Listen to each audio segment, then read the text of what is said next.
As we go to G2, let's review what the first G is about.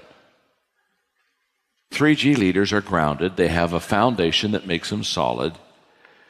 And we've studied that the three qualities of a grounded leader are humility. They have an understanding of their place in light of God and others. Authenticity, they are comfortable in their own skin. And 3, they have a calling. They have a purpose that is bigger than themselves. The second G is growing. The great leaders are growing. They have a hunger that makes them stretch. Stay with me in the paragraph. A growing leader is a little wiser today than he was yesterday. He never stops learning. He never stops reflecting. He's not afraid of change because he knows that growth is dependent on it. He is more concerned about getting better than being perfect. He is constantly looking to improve himself and the people around him. So I sat down and I spent a great deal of time on this lesson because, I wrote the 15 laws of growth. I talk a lot about growth. And let me give you a little bit of my thought process before I teach it today. As I thought about you and how important you are to me, and I thought about the vitality that growth brings, I began to ask myself, what are the areas that a person has got to make sure that they grow in? I suppose we can grow in a lot of areas, but if you're going to be really good, you got to get it down to a few areas where you say, these are essential to my success, and what are they? And so I had the most wonderful day. Margaret and I have a cottage up in Highlands, North Carolina, and it's in the mountains, and it just lets me get away. And I took my legal pad, and I asked myself for an entire day, John, what are the essential elements? What are the essential areas that a person really needs to grow in to be successful? Let me give them to you. Number 1 is confidence. Confidence. I love this humorous thought on confidence that I have next. Confidence is the uplifting feeling you have before you truly understand the situation. Hey, by the way, show your hands. How many of you have been there before, huh? You just feel so confident and you feel so good. You go, oops, oops, oops. Okay. Great leaders are confident in themselves. They're confident in their vision, and they're confident in people. And the result of that, confidence in themselves, their vision, and the people, the result of that is that the people have confidence in their leader. A confident leader gives people confidence. In fact, I'm going to do a whole lesson on this next statement because when I had my legal pad and I was spending my day just thinking on this, I realized once I made this next statement that I was on to something and I've got to go tap into my mind a little bit more and pull it out. We think of leaders sometimes and we think, oh, they're so charismatic. And we think of charisma as a personality. Listen to me very carefully because what I'm going to say is going to help some of you. Confidence is the core of charisma. When you see a person that has charisma, the core of that ability to be free and open and enjoy their life, the very core of that is that they are confident in themselves. And I remember so well, let me tell you a quick story. I remember so well. This would be in the 1970s.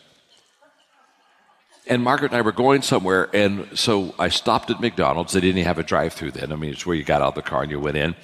And I wanted to get something to eat, and I wanted to get a Diet Coke. And so I went in and I asked for a Diet Coke, and I'll never forget the girl behind the counter said, "We don't have Diet Coke. We just have Coke."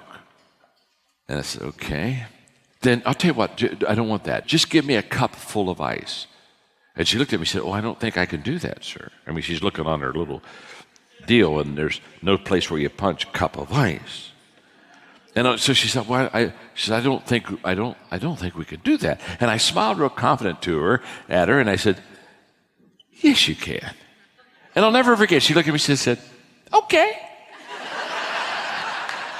Okay. And she went over and she got a cup, she got it nice, she was happy as a clam, gave it to me, and I thanked her very much, and off I went. And as I walked back to the car, all of a sudden I realized what confidence does for people. Yes, you can. You can do that. Oh, okay. Woo! Never thought of it before.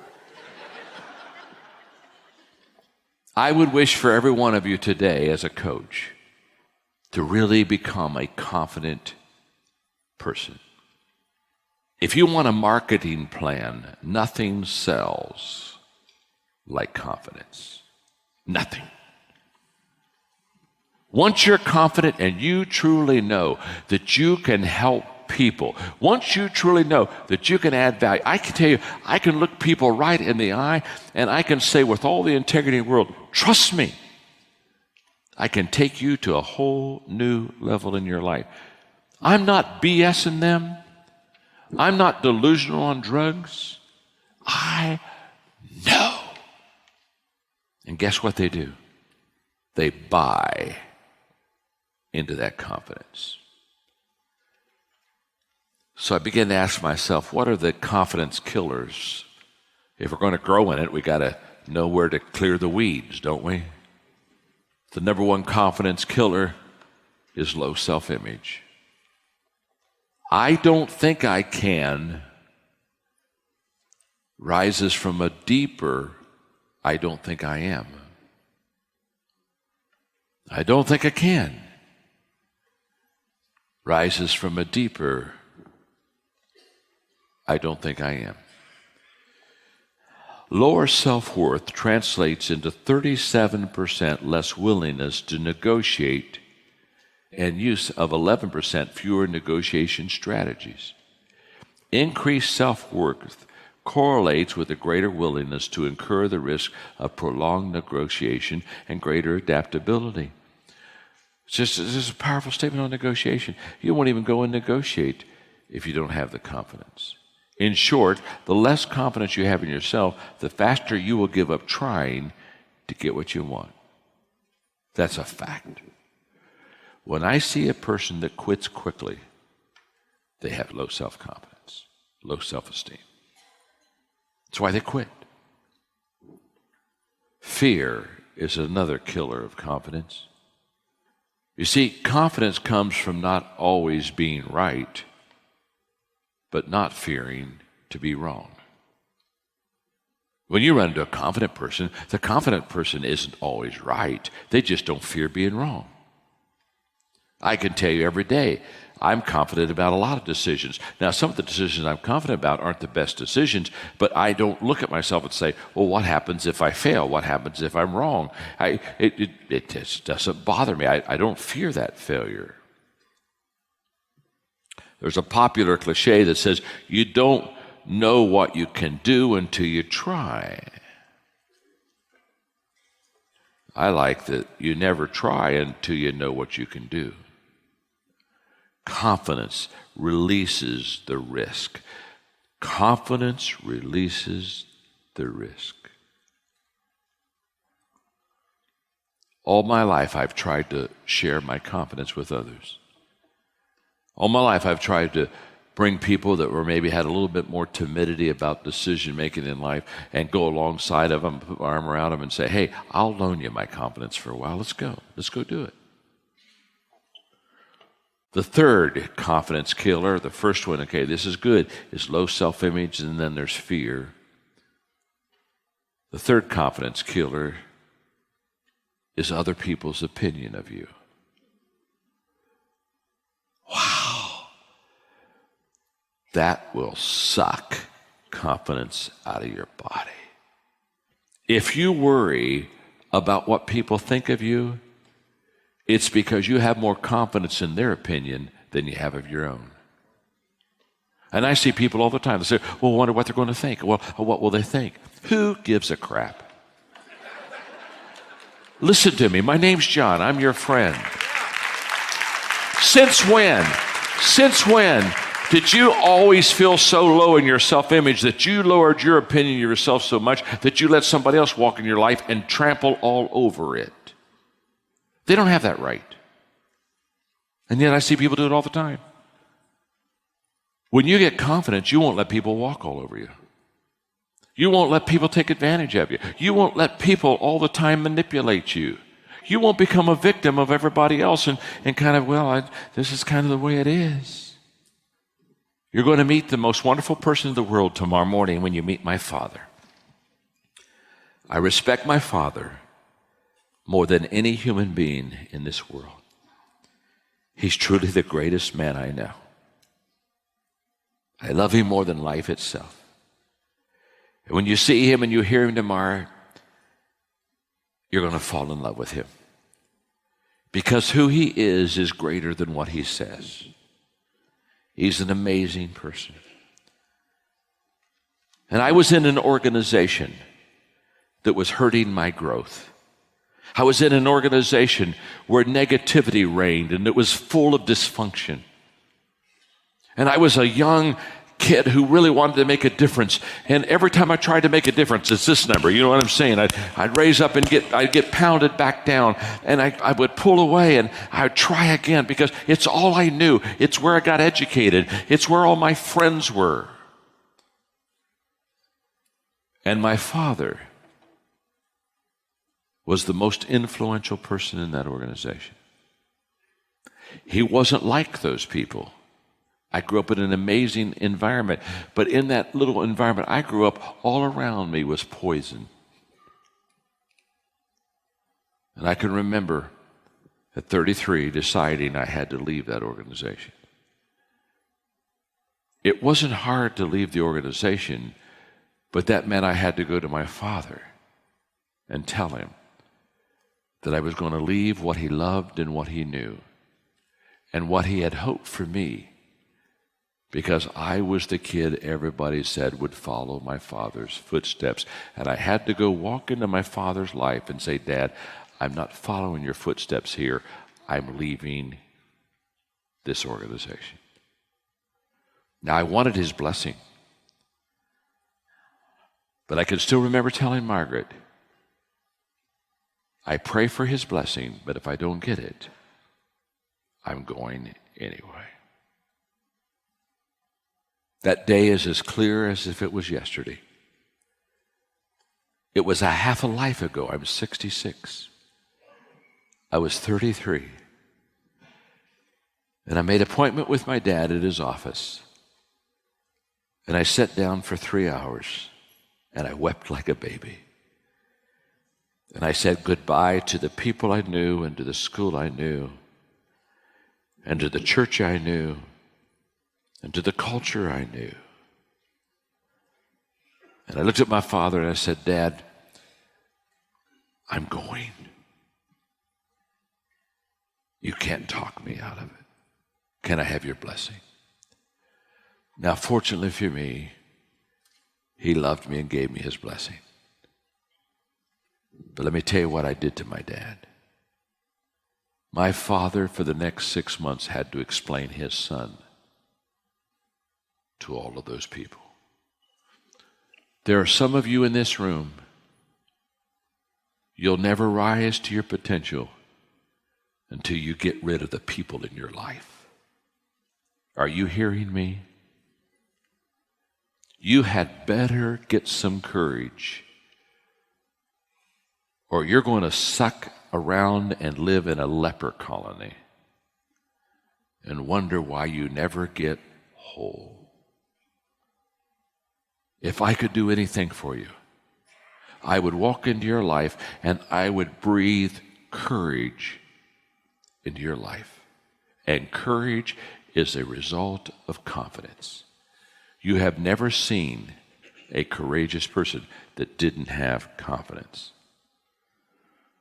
It is not the difficulties that defeat us. It's the lack of confidence in ourselves that defeats us. Confidence is the cornerstone of leadership.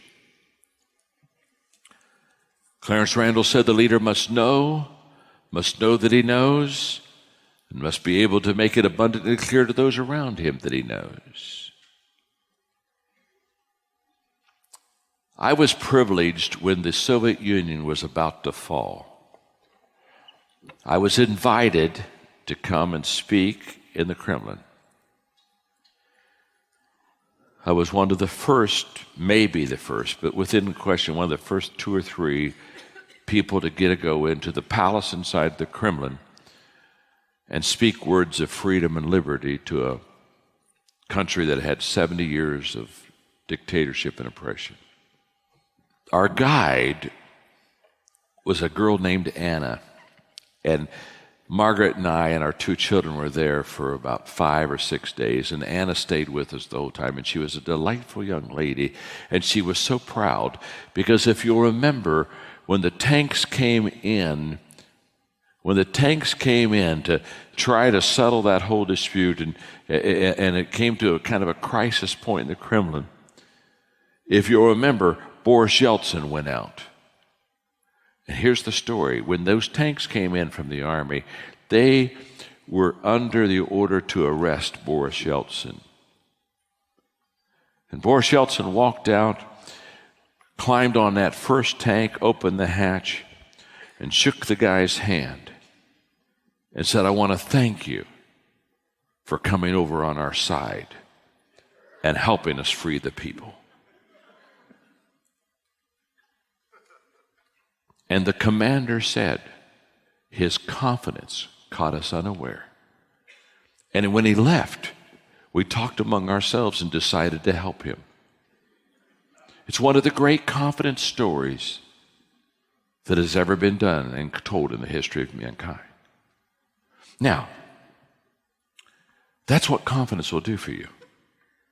Confidence will allow you to go on top of a tank, open the hatch, and thank the guy that was there to shoot you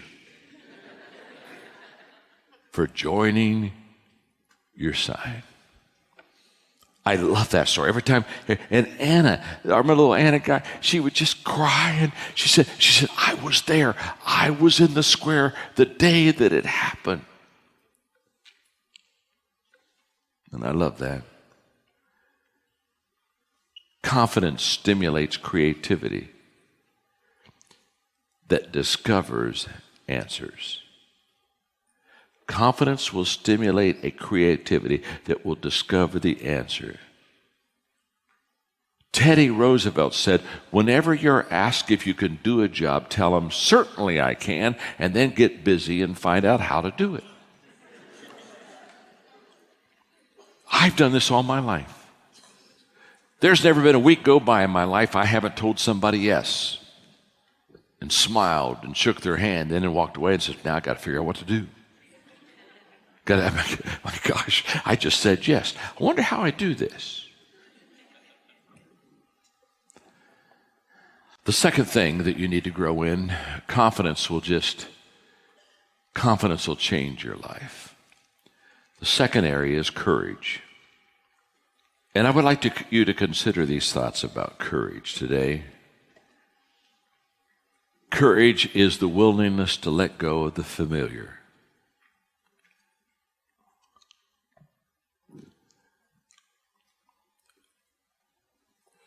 What you have known and what you have done hinders you from being what you could become.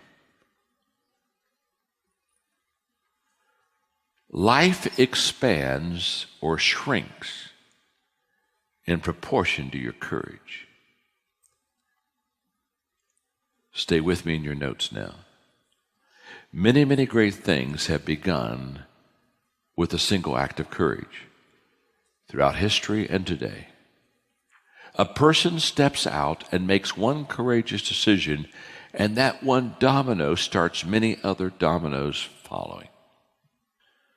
Stanley said, this is my friend Andy, "We have to step out and take the first step, and we may never know the ripple effect that one courageous decision." Catalyst leaders, your decision is to do something courageous, and it may result in something greater than you ever imagined. Step out. Courage is not waiting for your fear to go away. We know this. We know this at the gut level.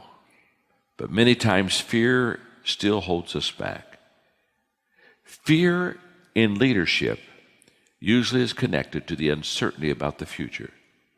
But uncertainty about the future is never going to go away. I tell leaders all the time, uncertainty is why they are leaders. Uncertainty gives you job security. Whenever there's uncertainty, there will always be a need for leaders, which means always stepping out in the unknown, which always requires courage. I loved his statement, courage was like moving the dominoes. And I run into people all the time that say, well, I'm not certain about it. Leaders are always uncertain. We're never sure.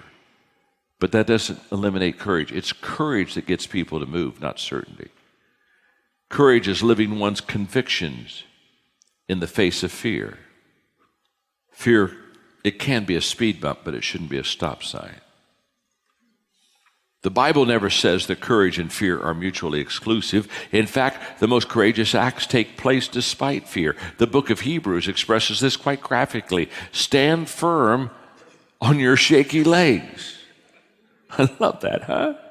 Those who follow will become strong.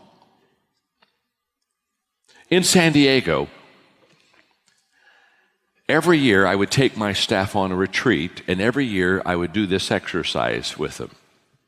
New staff members that had come on during that year, I would give them the plaque, and the plaque would say, I don't have to survive. And I would tell new staff members, you're on staff not to play it safe. You don't have to survive here. You don't even have to live. But be courageous. In Acts chapter 20, here's what Paul said. I feel compelled to go to Jerusalem. I'm completely in the dark about what will happen when I get there. I do know it won't be any picnic. For the Holy Spirit has let me know repeatedly and clearly that there are hard times and imprisonment ahead. Here's your phrase. But that matters little. What matters most to me is to finish what God started. The job that Master Jesus gave me and letting everyone know that I meet, that know about this incredible, extravagant generosity of God. I was sharing in one of my Q&As yesterday that we have fear and we have faith, and the stronger emotion will always win. If my faith is stronger than my fear, which is positive, then I'll do the things that faith requires. If my fear is stronger than my faith, I'll always do the things that fear requires. You got to feed your faith. You got to starve your fear. This is one of my favorite leadership quotes by Nelson Mandela. This was given before he went to prison in 1964. Nelson Mandela said, during my lifetime, I've dedicated my life to the struggle of the African people. I have fought against white domination, and I fought against black domination. I've cherished the ideal of a democratic and free society in which all people live together in harmony and have equal opportunities. It's an ideal which I hope to live for and to see realized. But my Lord, he's talking to the judge, if it needs be, it's an ideal which I am prepared to die. Courage is the door that can only be opened from the inside. Someone on the outside can't do this for you. You gotta open it from the inside. This means only you can do it. And you can do it. This was difficult for me because I was so relationally driven in my early years. I just wanted everybody to love me. I just wanted everybody to like me. And I could tell you story after story of bad leadership decisions I made in my early years because I just wanted peace. I just wanted everyone to think well of me. I just wanted everybody to smile. And I can tell you stories of compromises I made, stupid decisions I made, because I just wanted approval.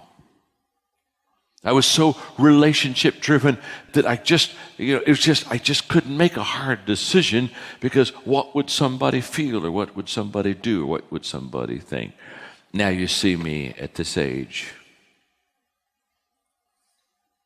You have no idea how easy it is for me to look you in the eye and tell you the truth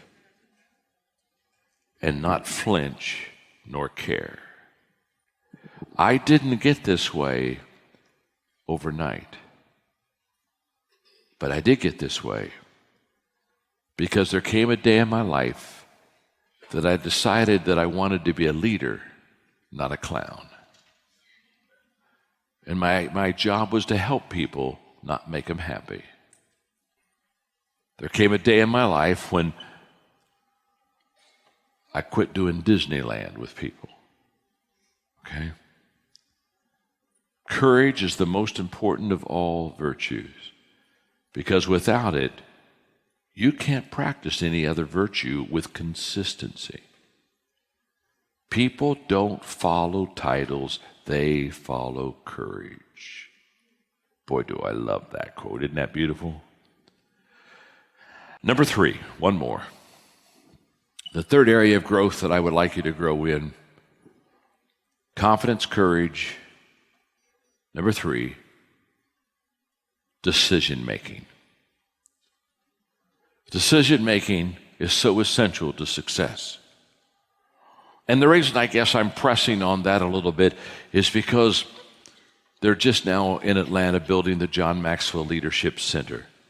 And I don't talk about that very much just because I don't talk about that very much. But if you go up 85 in Atlanta, getting into the Sugarloaf, Gwinnett area where the Gwinnett Convention Center is, if you look off to the left, there's a big building being built right now that will be completed by the end of this year. That'll be the John Maxwell Leadership Center. It's a $27 million building that other people raised money for. I didn't raise a dime for it. It's going to be the state of the art as far as communication. The box that they have built for me holds 250 people. Is going to do all the recording, all the sound, all the major technology. The box itself costs $10 million.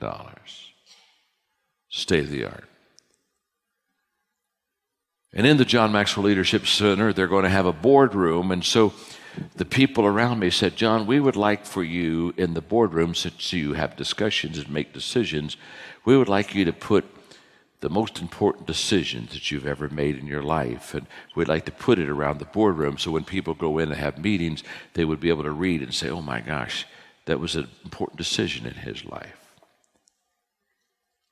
And so I'm going to give you the 5 decisions that have formed my life. This in itself could be a 2-hour lesson. I'll just give them to you, okay? The first category is what I call ministry decision. And at the age of 23, this was the quote that I kind of accepted for my life and ministry. I will attempt things so big that if they're accomplished, only God will get the credit. And throughout my life, I've tried to make decisions that were so big that when they happened, only God would get the credit. I'm in one right now, as you know, because you're helping me with Guatemala. My gosh. A whole country, president on down, teaching and learning leadership values and working on becoming transformational leaders. Instead of giving you the examples, I want to read you this paragraph. There are times when I feel obligated to lead farther than I have walked. Let me stop there for a moment. Have you ever been there? You got to lead farther, and you say, I haven't even walked there yet. There are times when I feel obligated to lead farther than I have walked. I don't feel holy enough, faithful enough, strong enough, gracious enough, competent enough, or qualified enough. It is at that time that I allow my weaknesses to bring me to God, who is more than enough. The second group of vital decisions I have made in my life that have formed me are personal growth decisions. And at the age of 26, I said to myself, I will intentionally grow every day, and I will develop my strengths. Let me take you again, not two examples of it, don't have time for that. Let me just take you to the paragraph. My growth journey from here to there has been often lonely. The reason is that I'm willing to admit wrong because of my desire to grow and change. Stay with these words, they are powerful. Growth is a result of bad habits dropped, wrong priorities changed, and new ways of thinking embraced. Here we go. The people who do not grow are unwilling to leave what they have known and practiced. They're not willing to admit wrong so they can discover what is right. Therefore, they cling to right, and their lives turn out wrong. How sad. Surrender of being right is a prerequisite to finding right. You can feast your mind on that for about a week. Thirdly is partnership decisions. At the age of 30, I basically said this: I will first help others get what they want and what they need. Then they will help me get what I need. My wonderful friend Zig taught me that. And partnership has been absolutely huge in my life. And I'm grateful. The John Maxwell team is a classic example of partnership. Again, let me read just the statements, the paragraph. Early in my life, I had a decision to make. Would I be a ladder climber or a ladder builder? In the beginning, I made the wrong decision. I chose to be a ladder climber. I viewed all of my colleagues in ministry as competitors, and I worked hard to climb the ladder faster than them. As I started to succeed, I felt lonely and unfulfilled. I changed and became a ladder builder. I began to complete others instead of compete with them. I discovered that helping others succeed with me is more rewarding than my personal success. The fourth area of decisions that are key, I believe, in growth is relationship decisions. At the age of 33, I said I will live in such a way that those who are closest to me will love and respect me the most. My best friends are people who have known me the longest and are the closest to me. Here we go. Success creates a gap between myself and others. It's my responsibility to close that gap. I don't want fans, I want friends. I don't want to be above the crowd. I want to walk slowly through the crowd. However, for many, that gap is still wide. They see me on stage, they read my books, and they use my resources. They know about me, but they don't know me. But my family, my inner circle, my longtime friends, they know me very well. They know my weaknesses and often are recipients of my shortcomings. To be unconditionally loved by those who know me well is my greatest joy. I am not a self-made man. I am who I am because of those who cared enough about me to touch my soul. Leadership decisions. At age 48, I will add value to leaders who will multiply value to others. Read one more paragraph. In 1976, I was called to train leaders. Over the years, that calling has evolved and taken shape. Resourcing leaders became an early commitment of mine, and then the Hatchet Committee determined that my speaking schedule should give priority to the number of leaders that we would have in the audience. Then my publisher, Thomas Nelson, discovered that 60% of my reading audience was in the secular community. And I immediately sensed God directed me to focus on that market and to be salt and light in the business community. Often people ask me about my legacy. It is in the hands of leaders we have trained. Those hands will live beyond me and reach people that I could not have reached. And I close with this. Look me in the eye. It is in your hands that I give my legacy. Thank you very much.